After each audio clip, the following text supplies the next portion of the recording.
Hello दोस्तों, आपका स्वागत है हमारे यूट्यूब चैनल पर। जैसा कि आपको पता है कि हमने 1.1 कंप्लीट कर ली है। आज हम शुरुआत करेंगे एक्सरसाइज नंबर 1.2। इसके अंदर हमें अपरिमेय संख्याओं को सिद्ध करके बताना है। तो आपको अगर हमारे वीडियो पसंद आ रहे हैं तो हमारे चैनल को सब्सक्राइब जरूर करें। देखिए, इसका पहला क्वेश्चन है कि सिद्ध कीजिए कि रूट 5 एक अपरिमेय संख्या है। अब हमें क्या करना है, इस एक्सरसाइज नंबर 1.2 के अंदर सिद्ध करना है कि रूट 5 का एक अपरिमेय संख्या है, रूट 2 एक अपरिमेय संख्या है, रूट 3 अपरिमेय संख्या है, रूट जैसे कोई भी संख्या। इसके अंदर जो क्वेश्चन है वो हम सोल्व करेंगे। तो हमें क्वेश्चन के अंदर क्या दिया हुआ है, तो हमें ये कह रहे हैं रूट 5 का एक अपरिमेय संख्या है और हमें इसको क्या करना है, सिद्ध करना है। और ये 100% गारंटी है कि आपके एग्जाम के अंदर 2 नंबर का क्वेश्चन यहीं से आएगा, क्योंकि ये आपके बोर्ड के अंदर ये एक्सरसाइज वास्तविक संख्या 4 नंबर की है, जिसमें से 2 तो आने वाले हैं छोटे क्वेश्चन एमसीक्यू और एक क्वेश्चन आएगा बड़ा 2 नंबर का। तो 2 नंबर के क्वेश्चन आने की संभावना है। एक्सरसाइज नंबर 1.2 से 2 नंबर का क्वेश्चन आने की संभावना है। कौन सा क्वेश्चन आएगा कि वो बोलेगा सिद्ध कीजिए कि रूट 5 एक क्या है, अपरिमेय संख्या है, इसी टाइप का आने वाला है। तो हमें इसके अंदर सिद्ध करना है। देखो, तो सिद्ध करने से पहले जो भी हमें संख्या क्या दिया हुआ है, अपरिमेय, तो हमें क्या लिखना है, रूट 5 क्या है, इसका एक परिमेय संख्या है। अब देखिए हम सोल्व करते हैं इसको। देखो सोल्व कैसे करेंगे, हम लिखेंगे माना कि रूट 5 एक परिमेय संख्या है। किस संख्या है, परिमेय संख्या है।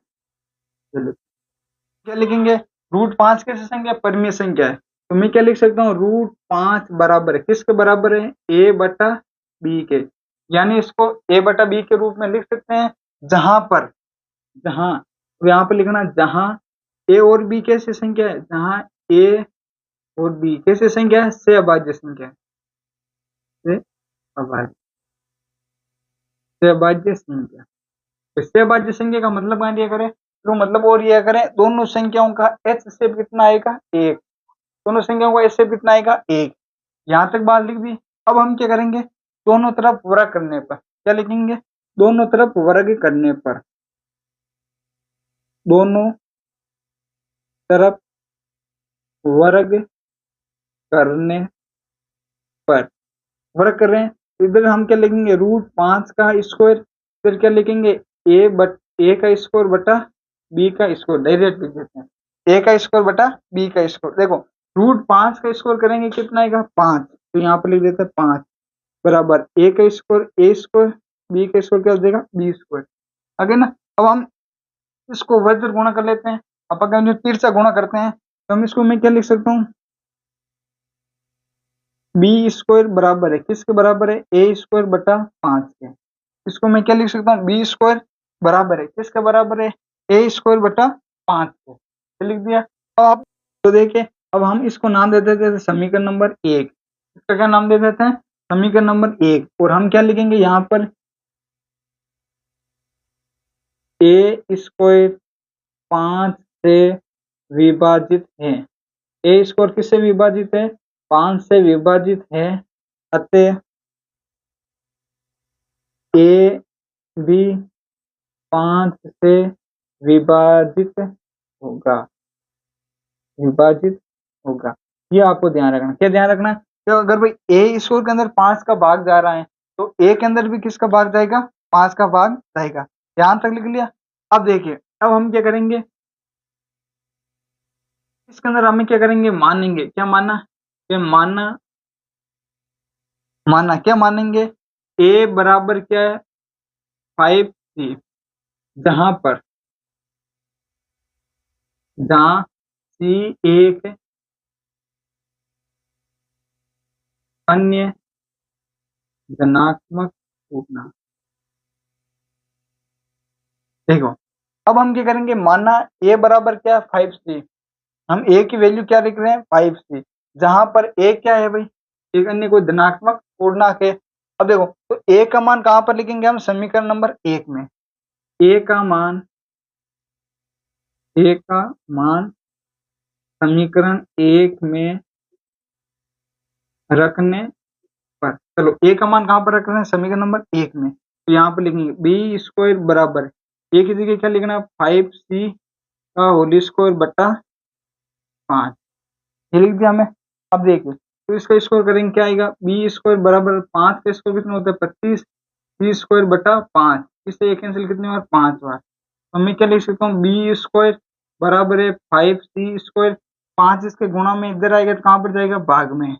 हम क्या लिख सकते हैं, बी स्क्वायर बटा 5, बी स्क्वायर बटा 5। वापिस वही बात लिखनी है, क्या बी स्क्वायर किससे विभाजित है, 5 से विभाजित है। अगर अतः बी भी किससे विभाजित होगा, 5 से। बी स्क्वायर 5 से विभाजित है, अतः बी भी 5 से विभाजित होगा, ये आपको लिखना है। देखिए यहां तक लिख दिया। अब हमें क्या करना, अब देखो हमने तो बोला था ए और बी क्या है, संख्या है, सहभाज्य संख्या। हमने तो क्या लिखा हुआ है, ए और बी क्या है, सहभाज्य संख्या, यानी इसका एचसीएफ कितना आएगा, 1। परंतु यहाँ पर देखो ए भी 5 से विभाजित हो रही है, बी भी किससे विभाजित हो रही है, 5 से, यानी ए और बी का गुणनखंड क्या आ रहा है, 5।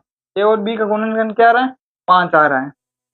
तो देखिए आगे हम लिखते हैं, स्पष्ट है कि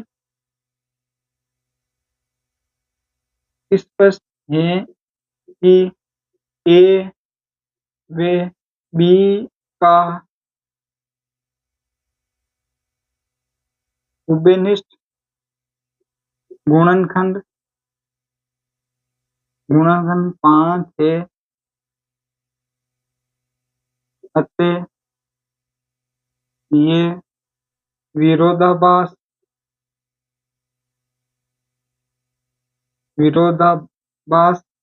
स्थिति है, विरोधाभास स्थिति है, अतः हमारी कल्पना गलत है। हमारी कल्पना गलत है। हमने क्या कल्पना की थी, हमने तो कल्पना की थी रूट 5 का एक परिमेय संख्या है, परंतु हमारी कल्पना क्या आ रही है, गलत है। अतः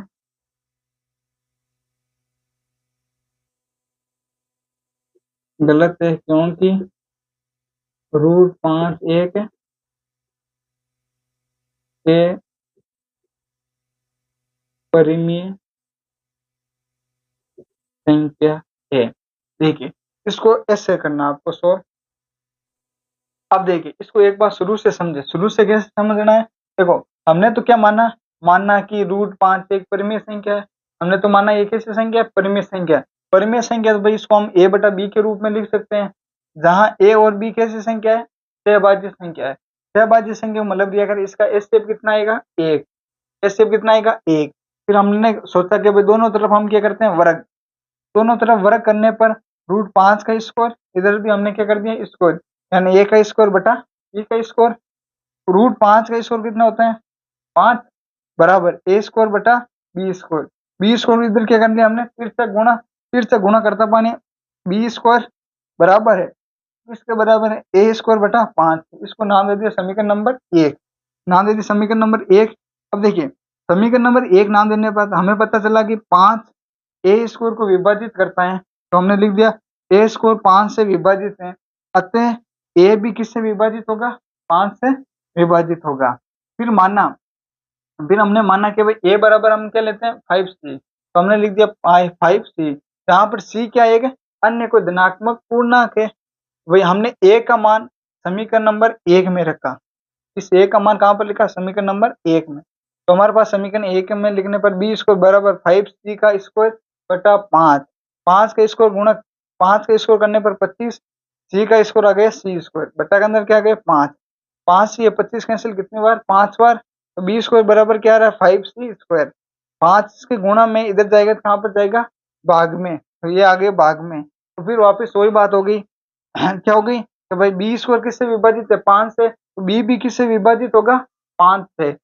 हाँ 5 हो गई। तो हमें पता चला कि भाई स्पष्ट है कि ए व बी का उभयनिष्ठ गुणनखंड क्या है, 5।